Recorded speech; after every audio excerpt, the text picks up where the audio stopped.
Assalamualaikum warahmatullahi wabarakatuh. Bismillahirrahmanirrahim. Alhamdulillahirabbil alamin.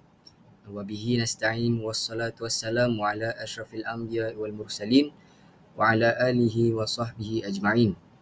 Baiklah, hari ini saya akan mempersembahkan perbincangan saya iaitu tugasan 2 persembahan bagi kursus PIMK 3263 iaitu pengajian kurikulum dan pentaksiran pendidikan Islam sekolah rendah, yang di mana tajuk saya ialah pertimbangan profesional dalam pentaksiran bilik darjah ataupun PBD. Nama pensyarah ialah Ustazah Siti Fatimah binti Ahmad, dan saya iaitu pembentang Amir Muntasir bin Muhammad Idris yang berangka giliran 202404240057.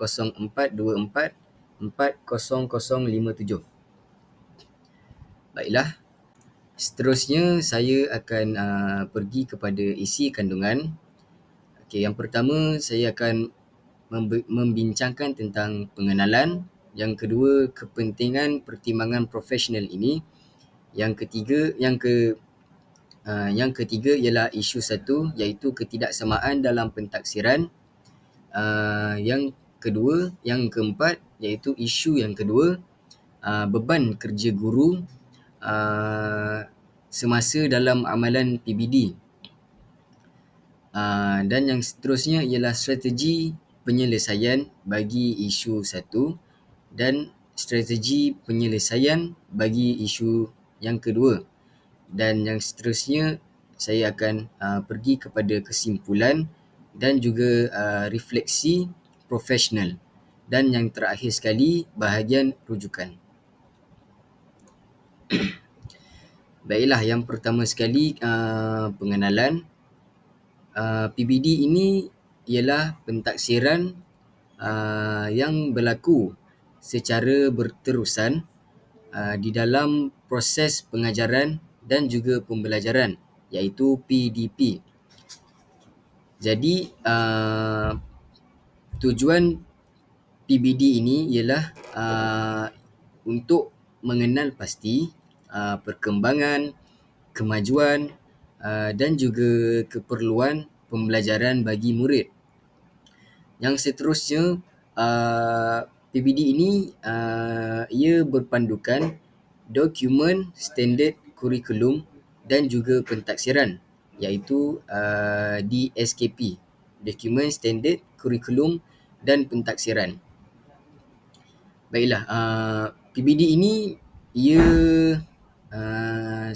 sangat menekankan perkembangan holistik, iaitu terbagi kepada 3. Yang pertama ialah kognitif, yang kedua ialah efektif, dan yang terakhir sekali ialah psikomotor.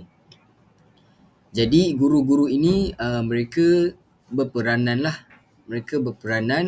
sebagai pemudah cara dan juga sebagai pemantau.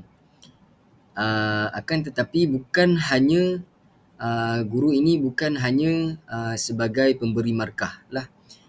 Jadi peranan guru ini bukan saja beri markah kepada murid, mereka pantau and then bagi markah, tidak. Jadi peranan guru ni ada 2 juga selain daripada memberi markah, iaitu untuk memudahkan cara PBD ini berlangsung dan juga untuk memantau lah. Baiklah, yang seterusnya ialah kepentingan pertimbangan profesional ini di dalam PBD. Jadi kepentingan yang pertama ialah penting, pertimbangan profesional ini sangat penting ialah bagi memastikan pentaksiran itu dibuat secara adil, secara bermakna dan juga sah. Setiap pentaksiran itu mestilah adil, bermakna dan juga sah bagi setiap murid. Yang seterusnya juga guru-guru ini mereka perlulah bijak untuk menilai berdasarkan apa? Berdasarkan konteks murid dan bukan semata-mata untuk berdasarkan skor saja, namun mereka haruslah memantau melalui 3 aspek, iaitu psikomotor, kognitif dan juga efektif. Bukan semata-mata kita lihat kepada skor, grade, markah pentaksiran bagi seseorang murid lah. Jadi perkara ini dia sangat berkaitlah dengan nilai professionalism seperti integriti, accountability, empati dan juga objectivity. Dan juga perkara ini disokong oleh etika profession keguruan Malaysia. Jadi pertimbangan profesional ini mereka lihat kepada keputusan guru berdasarkan apa? Berdasarkan pengalaman guru itu, pengalaman mengajar guru tersebut, pengetahuan sedia ada mereka dan juga etika ketika mereka menilai murid. Etika itu merujuk kepada adil, bermakna dan sah lah. Baiklah, yang pertama isu 1. Saya akan bincangkan isu 1 iaitu beban kerja guru. Jadi guru-guru ini yang pertama sekali guru-guru ini perlu rekod data PBD ini secara berterusan untuk semua murid. Secara berterusan untuk semua murid sepanjang proses PDP berlaku. Jadi ia menjadi beban kerja guru kerana apa? Kerana apabila seorang guru itu perlu merekod data contohnya 30 orang murid di dalam satu kelas secara berterusan, jadi ia akan membebankanlah kerja guru tersebut. Jadi bukan saja kita nak buat guru-guru tersebut buat bahan bantu mengajar dan lain-lain, namun mereka juga harus merekod data PBD murid-murid lah. Jadi yang kedua, beban tambahan PBD ini menjadi beban tambahan dan ia mengurangkan fokus kepada PDP itu sendiri. Jadi proses PDP yang sebenar di dalam bilik darjah akan terganggulah. Sebab apa? Sebab guru-guru ingin memberikan fokus juga kepada rekod untuk merekod data PBD. Jadi sekaligus proses PDP akan terganggu. Jadi yang seterusnya, yang ketiga, tekanan daripada pihak pentadbir untuk menghasilkan laporan yang lengkap. Jadi perkara ini banyak berlaku kepada guru-guru di seluruh Malaysia. Jadi apabila pelaporan rekod data PBD itu tidak lengkap, maka pihak pentadbir akan mendesaklah, akan memberi tekanan untuk menghasilkan laporan yang lengkap, yang sempurna. Jadi guru-guru ini akan tertekan kerana mereka perlu menghasilkan banyak perkara iaitu termasuk juga rekod data PDP ini yang sempurna. Dan yang terakhir sekali, perkara ini dia dapat menyumbang kepada stres dan juga keletihan dalam kalangan guru. Jadi guru-guru ini apabila berada di sekolah, mereka bukan sahaja bekerja untuk merekod data prestasi murid, tidak. Namun mereka juga haruslah bekerja sebagai tenaga pengajar, sebagai ibu, sebagai bapa kepada murid-murid. Jadi ia menambahkan lagi beban kerja guru apabila terlalu ramai murid yang perlu direkod data mereka iaitu data PBD lah secara berterusan lagi. Jadi ia akan membuatkan para guru stres dan juga letih. Baiklah, isu yang kedua iaitu ketidaksamaan pentaksiran. Jadi isu ini, ketidaksamaan pentaksiran ini, yang pertama sekali ialah penilaian itu yang terlalu subjektif dan tidak konsisten antara guru. Okay, contohnya, guru yang pertama menilai seorang pelajar ini bagus dan mendapat tahap 6. Namun akan tetapi guru yang kedua apabila dinilai kembali pelajar ini, pelajar ini dia tidak melepasi tahap 6, tahap minimum untuk mencapai tahap yang ke-6. Jadi perkara ini tidak konsisten lah antara guru. Guru pertama menilai lain dan juga guru kedua apabila dinilai kembali pelajar tersebut, dia punya datanya berbeza dengan guru yang pertama tersebut. Jadi yang isu yang kedua ialah ada guru menilai berdasarkan hanya tingkah laku ataupun sikap pelajar tersebut, bukan daripada prestasi sebenar murid. Jadi kebanyakan guru ataupun sesetengah guru mereka akan melihat adakah seorang pelajar ini di antara 30 orang pelajar, contohnya di antara 30 orang pelajar, mana satu pelajar yang mempunyai tingkah laku dan sikap yang baik, yang boleh menjadi contoh kepada rakan mereka, mereka akan beri markah yang lebih tinggi berbanding dengan pelajar-pelajar yang bertingkah laku dan bersikap buruk lah.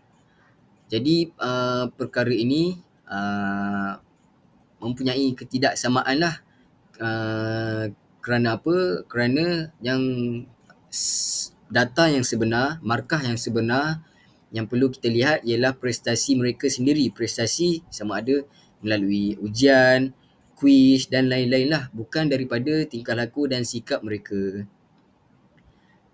Baiklah, yang seterusnya ialah tiada rubrik ataupun tiada rubrik permarkahan ataupun panduan yang jelas untuk digunakan secara menyeluruh. Jadi contohnya satu set ujian diberikan kepada murid. Namun akan tetapi tiada rubrik permarkahan ataupun panduan jelas macam mana markah murid tersebut, jawapan-jawapan murid tersebut harus kita nilaikan macam mana. Tiada. Jadi perkara itu akan guru-guru akan menanda jawapan-jawapan murid dalam ujian tersebut mengikut kepada diri mereka sendirilah, kepada diri guru itu sendiri. Sama ada jawapan itu betul ataupun tidak. Tiada rubrik ataupun panduan yang jelas. Jadi ia menjadi isu lah kepada ketidaksamaan pentaksiran. Dan yang terakhir sekali, kesannya.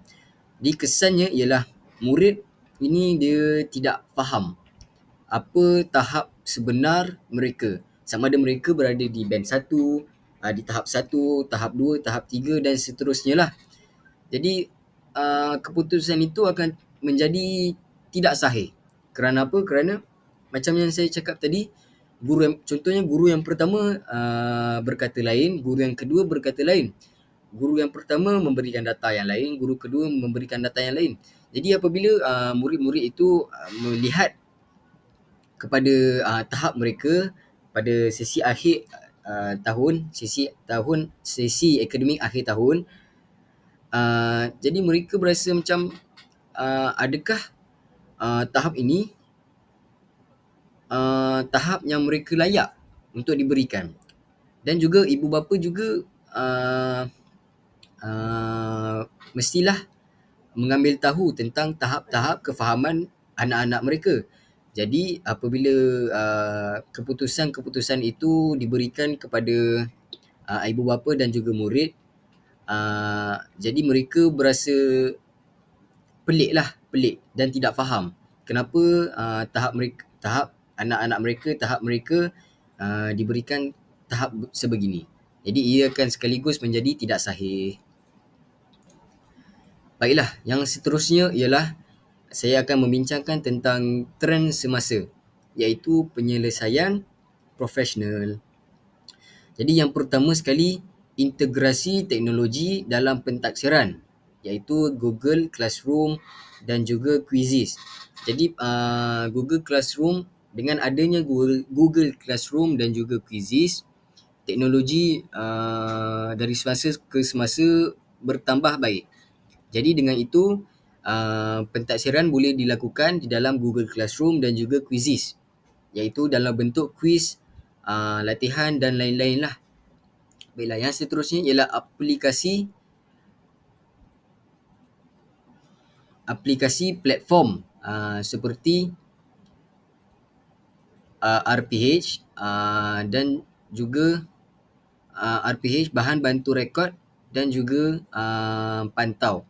Jadi aplikasi-aplikasi ini secara online boleh kita muat naik di dalam telefon ataupun peranti seperti komputer riba. Jadi ia memudahkan lagi pentaksiran itu untuk ditaksir dan dilihat kembali.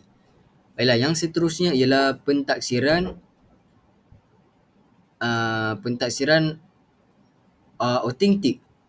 autentik, iaitu projek, persembahan dan juga folio semakin ditekankan. Jadi perkara ini menjadi salah satu trend semasa oleh guru-guru kepada murid-murid. Mereka memberikan tugasan berbentuk projek ataupun persembahan ataupun folio. Jadi perkara ini dapat memudahkan lagi pentaksiran PBD berlaku. Jadi sebab itulah perkara pentaksiran autentik ini semakin ditekankan dalam sekolah. Baiklah, yang seterusnya ialah pelaksanaan PLC, iaitu Professional Learning Community. Jadi perkara ini digalakkan berlakunya perkongsian amalan terbaik. Jadi dengan adanya Professional Learning Community ini, pelajar-pelajar dapat berkongsi ilmu-ilmu mereka, apa yang telah mereka pelajari, amalan-amalan mereka kepada kawan-kawan mereka yang lain lah. Jadi pelajar-pelajar dapat lihat manakah amalan yang terbaik di antara amalan-amalan yang telah dikongsikan oleh murid-murid tersebut. Baiklah, yang seterusnya ialah strategi untuk menyelesaikan isu satu, iaitu beban kerja tadi. Jadi strategi yang pertama ialah kita guru-guru boleh gunakan sistem rekod digital untuk mempercepatkan proses. Jadi dengan adanya sistem rekod digital ini, dan kita berada di fasa IR 4.0, iaitu fasa teknologi yang baik, yang bagus. Jadi guru-guru boleh merekod data-data pelajar-pelajar mereka secara digital sahaja. Jadi ia akan mempercepatkan lagi lah proses pengumpulan data dan dapat direkod dengan lebih pantas. Baiklah, yang seterusnya ialah guru-guru boleh menyediakan template refleksi yang boleh diisi oleh murid-murid itu sendiri. Jadi contohnya di dalam kelas, guru-guru boleh mengambil satu sesi untuk meminta pelajar-pelajar mereka mengisi borang refleksi yang telah disediakan oleh mereka untuk menambah baik lagi pentaksiran PBD itu berlaku. Baiklah, yang seterusnya ialah guru-guru boleh untuk membahagikan masa PDP secara seimbang antara mengajar dan juga menilai. Jadi guru-guru ini tidak semestinya satu waktu, contohnya diberikan masa 1 jam. Jadi dalam 1 jam itu proses pentaksiran PDP, proses pentaksiran PBD dan juga proses PDP dilakukan dalam masa yang sama. Apabila berlaku perkara tersebut, itulah sebab ia menjadi isu kepada beban kerja. Jadi guru-guru boleh membahagikan masa, sama ada waktu tersebut ingin mengajar kepada murid-murid dan juga ataupun ingin menilai murid-murid. Baiklah, yang seterusnya ialah guru-guru juga boleh melibatkan kerjasama rakan sejawat, rakan sekerja mereka ataupun guru-guru yang lain lah dalam pelaksanaan pentaksiran. Jadi seperti contoh, seorang guru tidak sempat atau tidak sempatlah untuk menilai pelajar-pelajarnya, maka dia boleh bekerjasama meminta tolong kepada rakan guru yang lain untuk menilai prestasi murid melalui input-input yang telah diajarkan kepada murid tersebutlah. Baiklah, yang seterusnya ialah strategi penyelesaian isu yang kedua, iaitu ketidaksamaan. Jadi yang pertama, guru-guru boleh melaksanakan pentaksiran kolaboratif, iaitu moderasi bersama guru lain. Perkataan moderasi ini bermaksud perbincangan. Jadi guru-guru boleh melaksanakan perbincangan bersama guru yang lain, macam mana kita nak menilai pelajar tersebut secara adil dan saksama sebelum pentaksiran berlakulah, sebelum kita rekod data markah pelajar. Baiklah, yang seterusnya ialah gunakan rubrik standard daripada DSKP. Jadi rubrik standard daripada DSKP ini boleh dihasilkan sebelum set ujian diberikan kepada pelajar. Jadi ia akan memudahkan lagi penandaan berlaku dengan ada panduan yang jelas terhadap jawapan-jawapan yang diberikan oleh murid. Baiklah, yang seterusnya ialah guru ini mereka boleh menjalani satu latihan penyeragaman standard pentaksiran. Dengan berlakunya latihan penyeragaman ini, guru-guru dapat dia dapat menyeragamkan pentaksiran mengikut standard yang telah ditetapkan oleh Kementerian Pendidikan Malaysia lah. Jadi tidak akan berlaku ketidakseimbangan, ketidaksamaan dalam pentaksiran yang berlaku kepada murid. Baiklah, yang seterusnya ialah guru-guru ini boleh melibatkan pentadbir dan juga jurulatih mata pelajaran dalam pemantauan kualiti. Bukan sahaja jadi guru-guru bukan sahaja yang memantau kualiti PBD ini berlaku, namun pentadbir dan juga jurulatih mata pelajaran boleh juga membantu untuk memantau sama ada PBD ini dilakukan secara berkualiti ataupun tidak. Baiklah, yang seterusnya saya akan membincangkan tentang cadangan penambahbaikan bagi masa hadapan. Yang pertama sekali,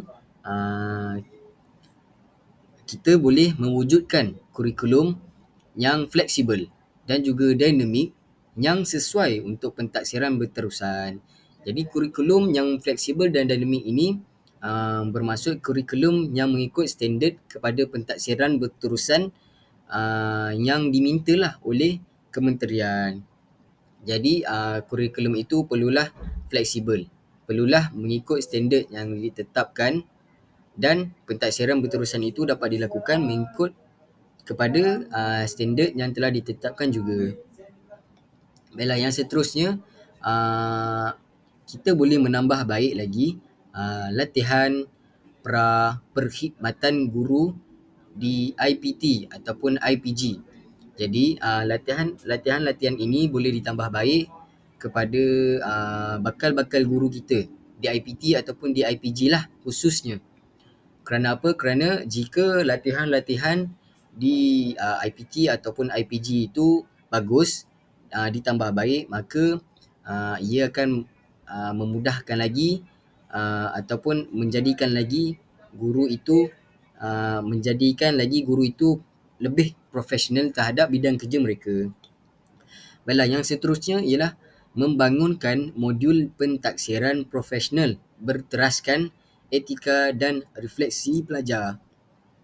Jadi berdasarkan refleksi dan juga etika seorang guru, maka kita mungkin boleh dapat membangunkan modul pentaksiran profesional. Jadi maka dengan itu pengajaran ataupun proses PBD dapat dilaksanakan dengan lebih baik.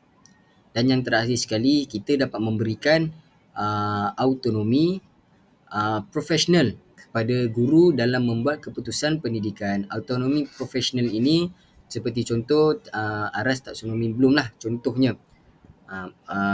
Jadi guru-guru boleh membuat keputusan berdasarkan autonomi profesional yang telah diberikan kepada mereka. Jadi guru-guru tidaklah sembarangan membuat keputusan dalam proses pendidikan mereka. Baiklah, kita pergi kepada penutup pula. Pertimbangan profesional ini adalah teras kepada PBD dan ia berkesan menjadi teras kepada PBD yang berkesan dan juga adil. Yang kedua, guru perlulah bijak dalam membuat keputusan beretika. Berasaskan apa? Berasaskan data, berasaskan bukti dan juga berasaskan nilai-nilai murid. Dan yang terakhir sekali ialah pentaksiran bukan semata-mata daripada markah, akan tetapi peningkatan dan juga kefahaman pembelajaran murid juga dapat kita taksirkan, dapat kita membuat pentaksiran. Baiklah, ini ialah sumber-sumber rujukan yang saya gunakan untuk membuat persembahan ini. Dengan itu, sekian daripada saya. Wabillahi taufiq wa hidayah. Wassalamualaikum warahmatullahi wabarakatuh. Assalamualaikum warahmatullahi wabarakatuh.